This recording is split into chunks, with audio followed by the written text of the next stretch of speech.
Assalamualaikum friend, welcome to my YouTube channel. On the name is Manjat and subscribe to keep in contact for more videos and lectures. Today our topic of discussion is pyruvic acid oxidation.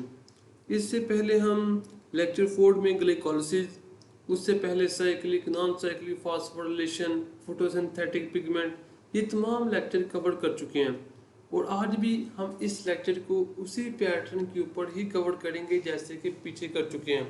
हम ऐसा करते थे, सबसे पहले ये topic है क्या, इसमें से किस तरह से एमसीक्यू आ सकते हैं, फिर हम एमसीक्यू सॉल्व करते और सबसे आखिर पे पास पेपर में इस टॉपिक में से कौन कौन से एमसीक्यू आ चुके हैं उनको सॉल्व करेंगे।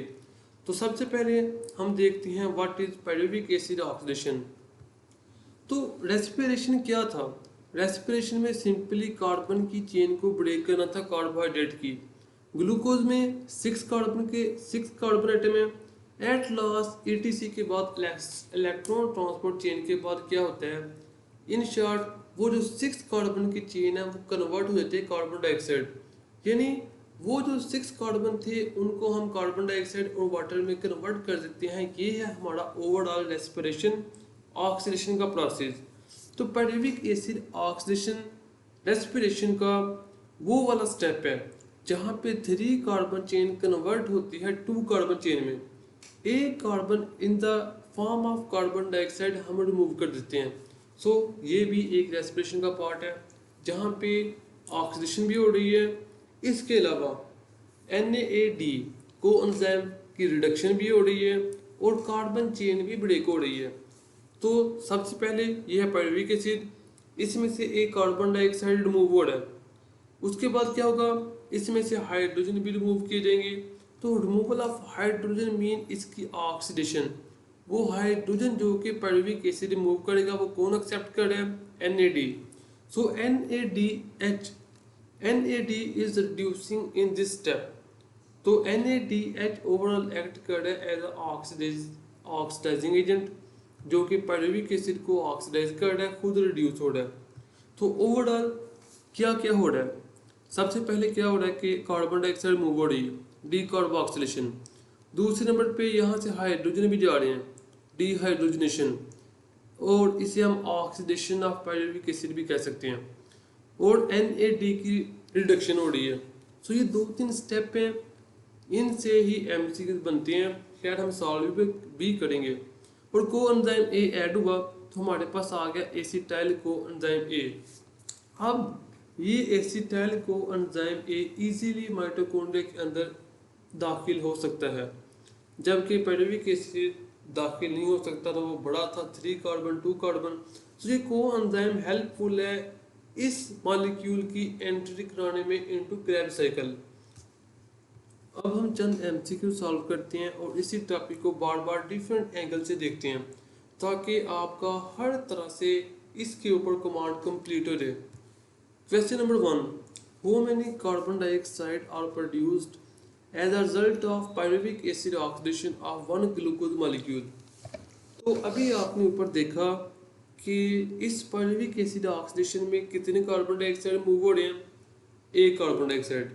लेकिन क्वेश्चन में उन्होंने पूछा है कि एक ग्लूकोज मॉलिक्यूल जब पायरुविक एसिड ऑक्सीडेशन से पास करेगा तो हमारे पास कितने कार्बन डाइऑक्साइड के मॉलिक्यूल आएंगे।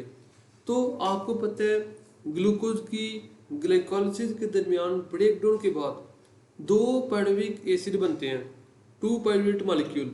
तो एक पायरुवेट मॉलिक्यूल एक कार्बन डाइऑक्साइड का मॉलिक्यूल देगा, दूसरा एक और मॉलिक्यूल देगा। सो एक ग्लूकोज से टोटल 2 कार्बन डाइऑक्साइड के मॉलिक्यूल रिमूव होते हैं as a result of pyruvic acid oxidation, not 1। अब जल्दी में आपने एक नहीं लगाना बल्कि इसका करेक्ट आंसर बी है। Total 2 carbon dioxide molecule are remove as a result of oxidation of glucose molecule. अगर इधर वो पूछते हो मैंने carbon dioxide molecule are produced as a result of pyruvic acid oxidation of pyruvate molecule, तो फिर एक ही होना था, लेकिन उन्होंने ग्लूकोज पूछा ना कि पायरुवेट। इसी तरह से आपने देखा कि पायरुविक एसिड ऑक्सीडेशन में एक NADH का मॉलिक्यूल रिड्यूस हुआ।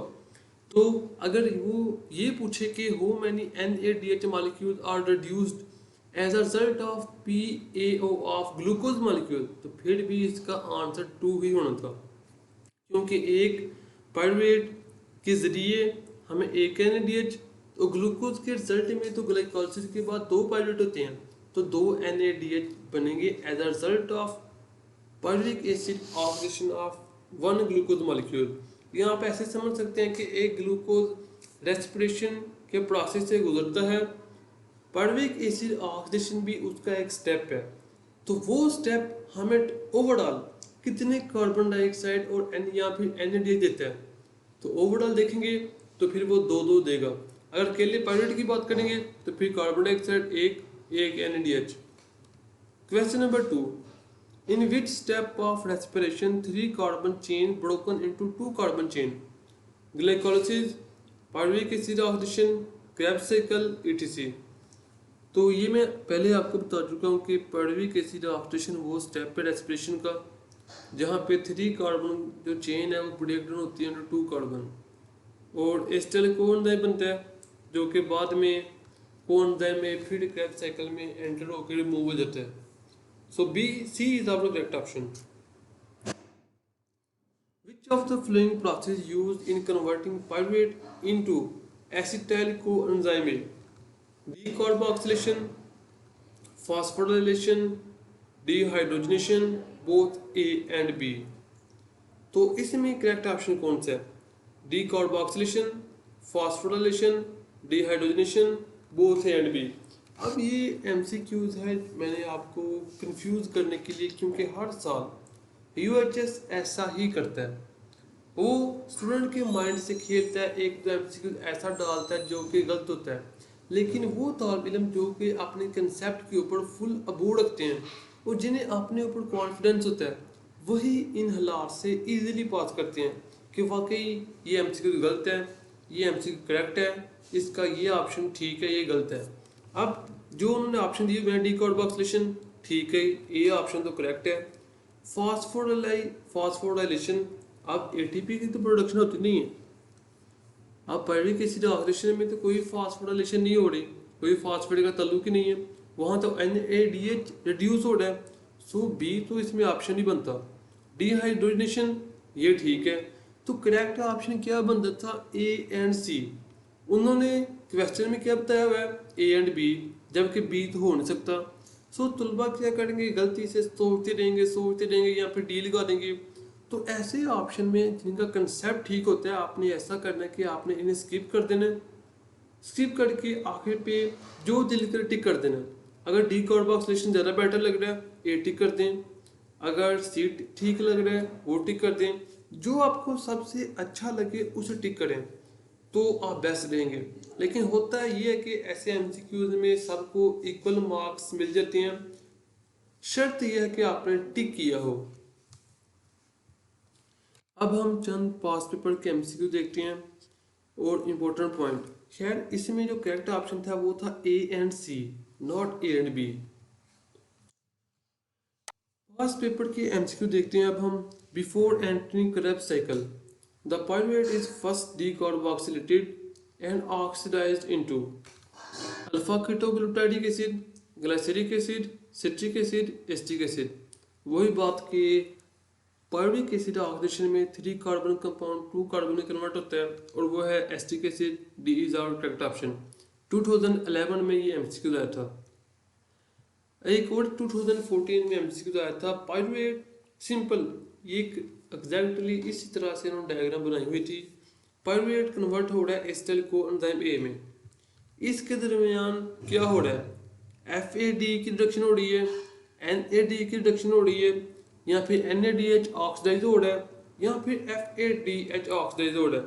तो आपको पता है B is our correct option. Pyruvic acid oxidation में NAD की रिडक्शन होती है, ना कि FAD की, और NADH की रिडक्शन होती है, ना कि इसकी oxidation. So B is our correct option. सो ये था दोस्तों आपका लेक्चर, जिसमें मैंने आपको जो चैप्टर के चंद लेक्चर थे मिसिंग थे उन्हें कंप्लीट करने वाला हूँ, जैसे Krebs साइकिल। इसके अलावा बाकी हार्ड वर्किंग कंटिन्यू है। इंशाल्लाह तमाम लेक्चर अंडर प्रोसेस हैं, वो भी बनाए जाएंगे। लेकिन ये मैं साथ साथ जिन चैप्टर की कोई एक लेक्चर मिस है, 2 लेक्चर मिस है, उनको भी कवर करना चाहता था। वो भी बेस्ट ऑफ लक। अल्लाह हाफिज़।